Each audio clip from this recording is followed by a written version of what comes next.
Oh, one of the things I just want to say between both games is how good is Almada?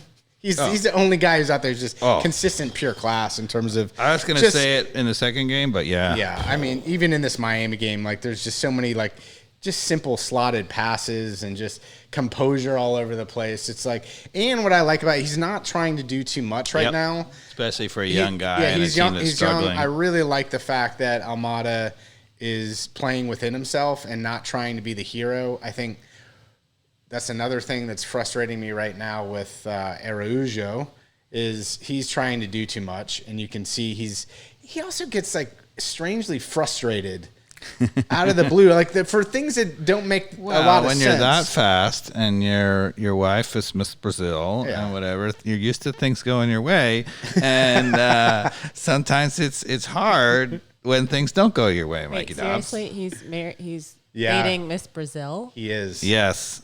We were speculating that's the only reason why he could possibly be here playing for Atlanta, because she's modeling in the U.S.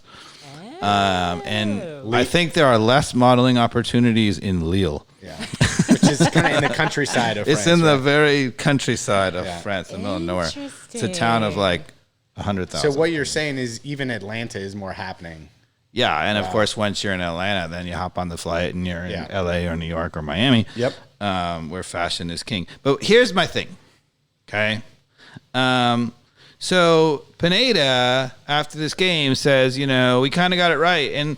And we had a lot of the ball. We were winning more balls up the field. All those things were good. It looks like actually offensively we were doing some kind of things, not really creating chances. But here's the thing as a coach.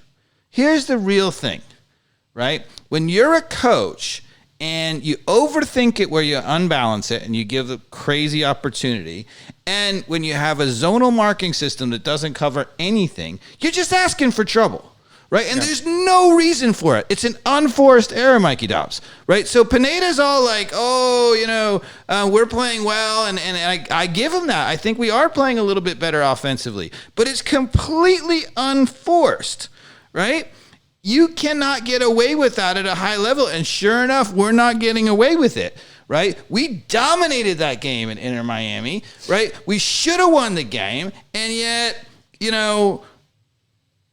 it's unfathomable that you would overthink the balance, you would overthink the zonal marking. All you got to do is just mark up man-to-man with a couple of free guys, get it right, play tough defense, and all of a sudden we don't give up goals. Yeah. Right? And don't get me wrong, scoring one goal is not going to get it right, right? And we'll talk about that particularly in relation to the second game. Possession doesn't equal, he said, we're doing well, but we're not really creating chances. But that being said, you got to give yourself as much of a chance. And if you don't give away cheap goals on the one or two times they ever go up the field, then you're in a lot better spot. Touche.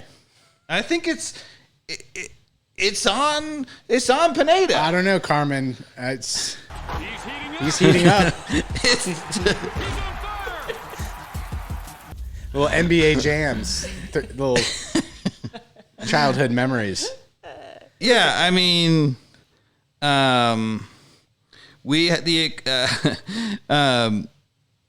you can't dominate games like that, give away cheap things. And it happens again in the Montreal game, right? Yeah. In the Montreal game, ultimately, we're going to talk about we had 62% of the possession, and yet the expected goals were almost 2 for Montreal and 0.7 for us. Yeah. Right? So you can't say we're getting it right, right?